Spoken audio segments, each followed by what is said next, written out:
Hər kəs salamlaşır. Nə vaxtdandır kanalda yoxam. Düzü şifrəsi yadımdan çıxmışdı. Şeylər demiş, tuşlar demiş. Deməli bu gün sizlərə quarterly teoriya giriş verəcəm elə əslində. Kanalda bir çox dediyim, yəni 2-3 dənə artıq quarterly teoriya videosu atmışam. Prosta bunu artıq mentorship kimi, public mentorship kimi birinci dərs, ikinci dərs, yəni çox güman ki bu 7-8 bölüm gedəcək. Bəli, başlayaq istəyirsiniz elə və ilk öncə onu deməliyəm ki, quarterly teoriya girməmişdən əvvəl sizin ən azı 6 aylıq və 1 illik IC backtestiniz olmalı, yəni keçmişiniz olmalı. Çünki bizim işlədəcəyimiz quarterly teorinin belə deyim də MXM'in POC-də işlədəcəyik biz burada və bu da IC-nin kökündən gəlir, belə deyim. IC-nə əgər yaxşı şəkildə başa düşməmisinizsə, quarterly teoriyanı anlamaqda çox çətinlik çəkəcəksiniz və quarterly teorini işlədəndə belə çətinlik çəkəcəksiniz dediyim kimi. Quarterly teori ilk öncə başlayaq biz hansı cütlükləri işlədəcəyik. İlk öncə biz buradan bir çox cütlük ola bilər. Məsələn, gold, silver və platinum biz bunu da işlədirəm əslində, amma ən yaxşı quarterly teorinin işlədiyi pairlər, cütlüklər Nasdaq, ES və YM-dir, Dow Jones bizim bildiyimiz.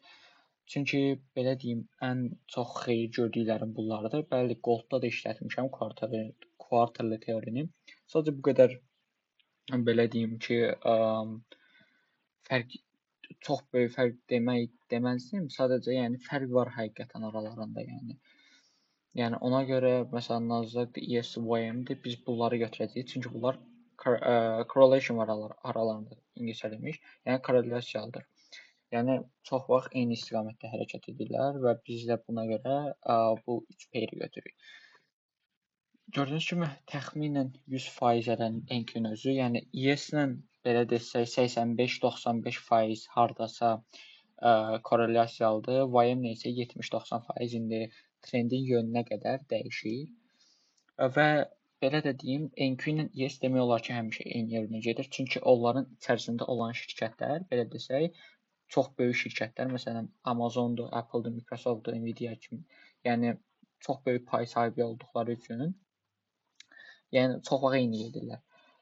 YM isə biraz fərqlidir, çünki burada sənayədir, biraz daha maliyyə və digər, belə deyim, ənənəvi şirkətlər daha çox yer tutur. Yəni burada biraz daha nədir onun adı? Texnologiyadan daha az asılıdır. Ona görə bəzən ola bilər ki, ona görə korrelyasiya NQ və YM arasında daha azdır. Keçək bura. İndi quarterly teori nədir və bu arada necə işlədəcəyik quarterly teorini? İndi gələcəkdə SSMP-dir, STD, swing divergence, precision swing point, PRC-lər indi bunları anlamamız normaldır. Gələcəkdə keçəcəm. İndilik sadəcə giriş verirəm. Quarterly teori nədir? Quarterly teori qiymət hərəkətinin zamanlara əsaslanaraq oxumaq üçün bir çərçivədir. Əsas fikir budur, zaman fraktaldır. İndi bunu bir çoxunuz başa düşməyə bilərsiniz. Zaman fraktaldır deyəndə, yəni sən belə deyim, qısa şəkildə deyim, 1 saatlıqda gördüyün belə deyim, indi artıq siz quarterly teoriya öyrənirsinizsə müəyyən bir IC backtestiniz var. Məsələn, market maker sell moduldursa, məsələn 1 saatlıqda siz bunu 1 dəqiqəlikdə də eyni şəkildə görərsiniz. Başa düşdünüz? Yəni 1 dəqiqəlikdə də market maker sell modulu olacaq. Yəni deməyim budur. Yəni 1 dəqiqəlikdə gördüyünüz şeyi 1 saatlıqda da görə bilərsiniz, 4 saatlıqda gördüyünüz şeyi 5 dəqiqəlikdə də görə bilərsiniz, 15 saniyəlikdə də görə bilərsiniz. Zaman fraktaldır buna görə. Bir il ərzində baş verən 4 fazal dövr eyni şəkildə 1 ay, 1 həftə və 1 gün, hətta 1 trade sessiyası ərzində təkrarlanır. Yəni təkrarlanır həmişə. Məsələn, accumulation, manipulation, distribution bilik, düzdür? Biz AMD modul olaraq düzdür. Bu 1 dəqiqəlikdə də ola bilər, 1 saniyəlikdə də ola bilər, 5 saniyəlikdə də ola bilər, aylıqda da ola bilər, yəni saatlıqda da ola bilər. Ona görə zaman belə deyim, sadəcə miqyaslar fərqlidir. Bu metodi bir time frame-də tanımağı öyrəndikdən sonra onu digər bütün time frame-in içində də tapa bilərsiniz. Hər dövr 4 türbə bölünür. Və adətən hər dövr daxilində fərqli bir rol oynayır. Deməli, yəni 4 dənə rübümüz olur və bunların üzərindən keçəcəyik indi. Daha yeni izah elədiyi kimi, hansı ki, dairədə quarterly teorinin belə deyim qurucusudur. Fraktal zaman bölgüsünə baxdıqda illikdə bizim 3 dənə aylıq 4 dənə rübümüz var. Yanvardan marta qədər və apreldən isə iyuna qədər. Sonra isə iyuldan sentyabr, oktyabr, dekabr. Yəni birinci rübümüz bizim yanvardan marta qədərdir. İkinci rübümüz apreldən iyuna, üçüncü rübümüz iyuldan sentyabr və dördüncü rübümüz oktyabrdan dekabr.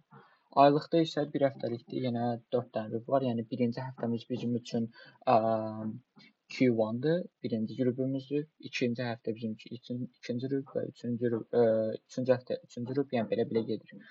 Yəni dördüncü rübdə dördüncü həftəmizin. Həftəliyə gəldikdə isə həftəlikdə belə bir şey var ki, bizim bildiyimiz kimi həftədə 5 gün marşrut açıq olur. Birinci gün, ikinci gün, üçüncü gün, dördüncü gün və beşinci gün. Burada 5-ci gün, yəni cüməni çıxardırıq. Cümə çünki belə desək, Dayenin elə izah edibdir ki, cümlənin öz spesifik belə desək price action'ı var. Öz rolu var. Yəni yenə də belə deyək, eyni məntiqlə gedir. Birinci günümüz bizim üçün birinci kvartal, ikinci günümüz ikinci kvartal, üçüncü günümüz üçüncü kvartal, dördüncü günümüz isə yenə dördüncü kvartal. Günlük rüblərə gəldikdə isə bizim günlükdə bildiyiniz kimi 24 saatımız var və bunu 4-ə bölürük və biz bu bizə 6 saatlıq 4 dənə rüb verir. Düzdür? Asiya verir, London verir, New York AM və New York PM verir. Hansı ki saatları da görəcəyik aşağı tərəfdə və bizim ən çox işimizə yarayanlardan olacaq. Burada əslində illiyi işlətməyəcəyik. Biz burada əsas fokuslanacağıq aylıq, həftəlik, günlük. Bu sessiya dediyi isə 90 dəqiqəlik sessiyalar olur və məsələn Asiyanın içərisində 4 dənə rüb olur. Dediyim kimi axı, yəni ən böyük time frame-də də eyni şey görürük, ən aşağı time frame-də də eyni şey görürük. Başa düşdünüz? Zaman fraktaldır. Başda dediyimiz kimi bunu yadınızdan çıxarmayın. Deməli, Asiyanın içərisində 6 saatdır, düzdür? Asiyanın 6 saatın da içərisində 90 dəqiqəlik 4 dənə rüb var və əsasən biz bunları trade edəcəyik. Və dediyim kimi eyni struktur çox bir il böyük sessiya kimi davranır. Yəni belə deyim, yenə izah etdiyim kimi böyük time frame-də də eyni şey olur və kiçik time frame-də də eyni şey olur. Və bizim ən çox belə rastlaşdığımız struktur isə AMDX və XAMD olur. Hansı ki AMDX accumulation, manipulation, distribution, contention və reversal olaraq qalır. Yəni X burada gördüyünüz X contention və reversal. Deməli dediyimiz kimi accumulation, manipulation, distribution, contention, reversal. Çox güman ki buradakı accumulation, manipulation, distribution AMD-dən bilirsiniz. Əgər IST keçmişiniz varsa AMD-ni bilməlisiniz belə desəm. Burada bir şey vacibdir ki, bizim üçün Q1 bizim üçün ən vacib kvartaldır. Çünki digər kvartalların necə hərəkət edəcəyini bizə göstərir. Yəni məsələn Q1-imiz accumulation-dırsa, ikincisi manipulation, üçüncüsü distribution və dördüncüsü isə contention və reversal olacaq. Və ya əksinə əgər Q1-imiz contention və reversal-dırsa və sonra accumulation, sonra manipulation, sonra distribution-dir. Qısaca bir true open-un üstündən keçin. True open-lar olardı ki, Q2-nun açılış qiymətidir. Bu əsas istinad nöqtəsi olmalıdır. Yəni qısaca belə desək, true open elə bir yerdir ki, bazarın oradan aşağıda və ya üstdə olması bizim üçün çox vacibdir. Və gördüyünüz kimi cari rübün hansı istiqamətə meyl olduğunu göstərir və əksər quarter teori girişlər məhz bu səviyyəyə görə ölçülür. Yəni quarter teoridə belə desək, true open-lar çox vacib rol oynayır. Dediyim kimi trend biasini müəyyənləşdirir. Qiymət trend üzərindədirsə həmin dövr üçün bullish, sonra isə bearish bias güman edilir. Yəni daha doğrusu belə deyim də sizə qısaca. Əgər true day openlarımız olacaq, məsələn true session openları. Məsələn true session openun altına düşən kimi biz burada buy baxmağa başlayacağıq və ya true session openun üstünə çıxan kimi biz buradan sell başlayacağıq və ya true day də eyni şey olacaq. Dediyimiz kimi true openlar bizim üçün belə deyim, qiymət ora doğru bir retrace, yəni geri çəkilmə verib sonradan öz istiqamətində gedə bilər. İllik, aylıq, həftəlik, günlük sessiyanın hər birinin öz true openu var. Deməli, true openlar dediyim kimi hesab üçün true open vaxtları buradakılardır. Gördüyünüz kimi 19:30 Asiya üçün, London 01:30, New York AM 07:30, New York PM 13:30. Və bizdə bura əsas nə vacib olacaq? İlliyi sadəcə atınayına, sadəcə bizə lazım olacaq aylıq, həftəlik, günlük sessiya. İlliyi də işlədə bilərsiniz, amma swing trader deyilsinizsə işlətməyiniz ehtiyacı yoxdur. Burada da bu arada bütün vaxtlar New York saatı ilə göstərilibdir. Hər birinin dəqiq vaxtları belə deyim, hər birinin öz vaxtı var dediyimiz kimi, düzdür? Və belə deyək, burada mən sizə cədvəllər qoymuşam ki, başınız qarışmasın. Məsələn, Asiyanın 18:00-dan 00:00 kimidir. IST-nin öyrətdiyi Asiya məsələn 20:00-dan saat 00:00 kimidir. Amma belə deyim, quarterly teoriyada bizə bu öyrədilir ki, Asiya 18:00-da atılır, hansı ki market openumuz 00:00-a qədər davam edir. Və digərləri üçün də burada gördüyünüz kimi. Və true day openumuz bu arada 00:00-dan 06:00-a. Çünki biz nə demişdik? Quarter 2-nin açılış nöqtəsi bizim üçün true opendur. True day openumuz üçün biz nə işlədirik? London işlədirik. Londonun açılış yerini və ya dediyimiz kimi burada da sessiyalar var. İndi keçək bura.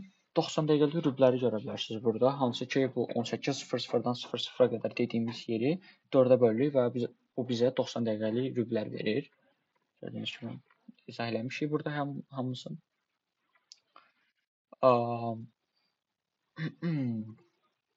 Dediyimiz kimi burada Q1 izah elədiyim kimi, Q2 izah elədiyim kimi, Q3 izah elədiyim kimi, Q4 izah elədiyim kimi. Biz nə öyrənmişdik? Q1 əgər accumulate eləsə, Q2 manipulate edir, Q3 distribution və Q4 contention ya da reversal verir. Düzdür?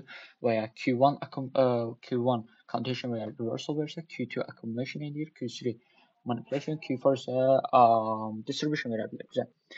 Həftəlik rubləri isə gördüyünüz kimi izah elədiyim kimi yenə. Q2 bizim üçün klassik səviyyədə, yəni true opendur. Yəni onu Q2-nin açılışı bizim üçün true opendur. Yəni vacib yerlərdən biridir. Burada belə bir şey də danışım. Mikro cycle'larımız var, hansı ki 90 dəqiqəliyin içərisində bizim yenə 22.5 dəqiqəlik cycle'larımız var. Hansı ki 22.5 izah etdiyim kimi mikro dövrlər gedir bunlar. Və biz əgər belə deyim, daha da belə 1 dəqiqəlikdə və ya 15 saniyəlik trade eləmək istəyirsə, bizim üçün mikro cycle'lar çox önəmlidir, dəhşətli dərəcədə. Və bu da yenə eyni psixologiyaya dayanır. Sadəcə, yəni hər quarter-ı, məsələn deyək ki, burada görürsən, məsələn Q3-dir, düzdür bu? Məsələn Asiyanın hansıdır bu? Q2-sudur, düzdür? Məsələn Asiyanın Q2-sunu 4-ə bölürük. Yəni 19:30-dan 21:00-a qədər olan vaxtı 4-ə bölürük. Yəni 1 saat 30 dəqiqəni 4-ə bölürük və biz bunları götürə bilirik. Və yenə də Q2-muz bizim üçün micro true opendur.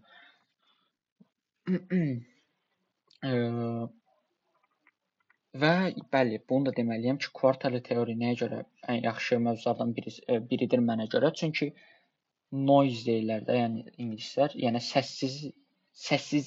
yəni səssiz deyə başa düşdünüz market. Məsələn, siz sadə IST işlədəndə belə deyim, hər yerdə SMT görə bilirsiniz məsələn də.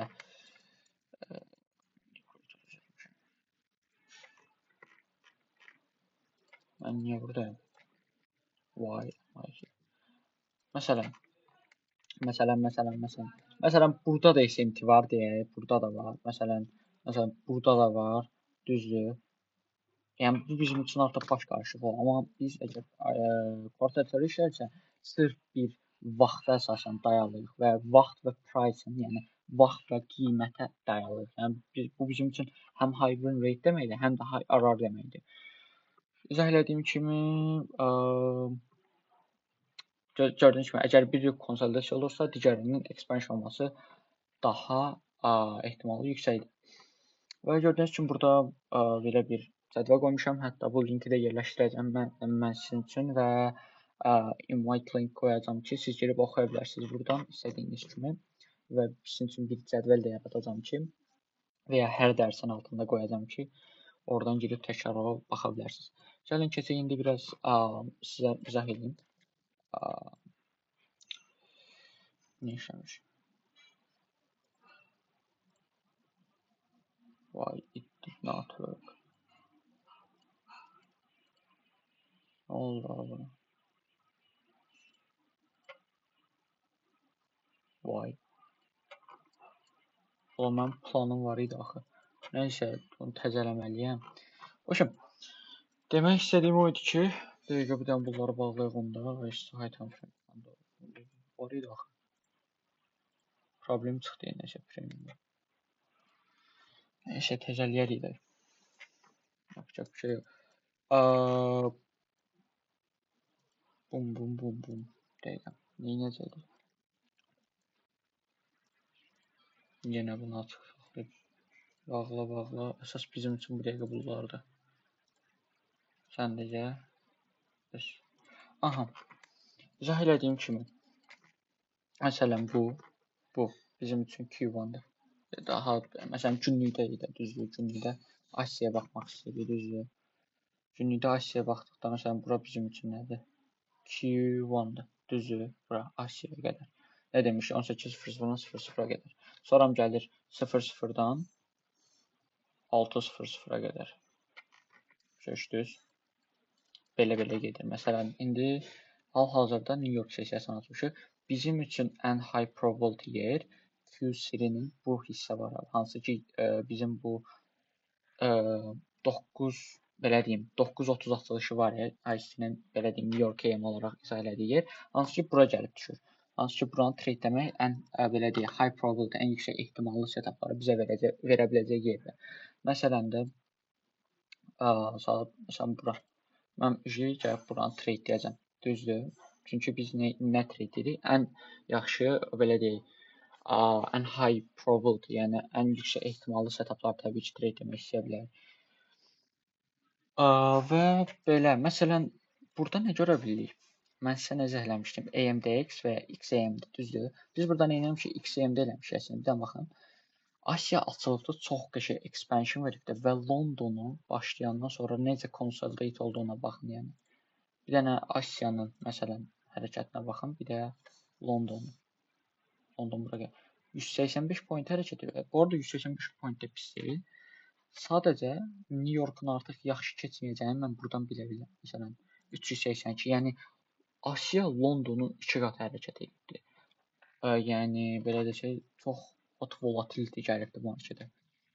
Obşən bu qədər idi. Hələ ki birinci dərsdə çox da sıxmaq istəmirəm. İkinci, üçüncü dərslər daha belə üstünə düşəcək və bu qədər. Hələ ki bu qədər bilməyiniz yetərlidir. Dediyim kimi əgər IC keçmişiniz yoxdursa bu sizin üçün çox çətin olacaq öyrənmək. Ona görə təşəkkürlər izlədiyiniz üçün.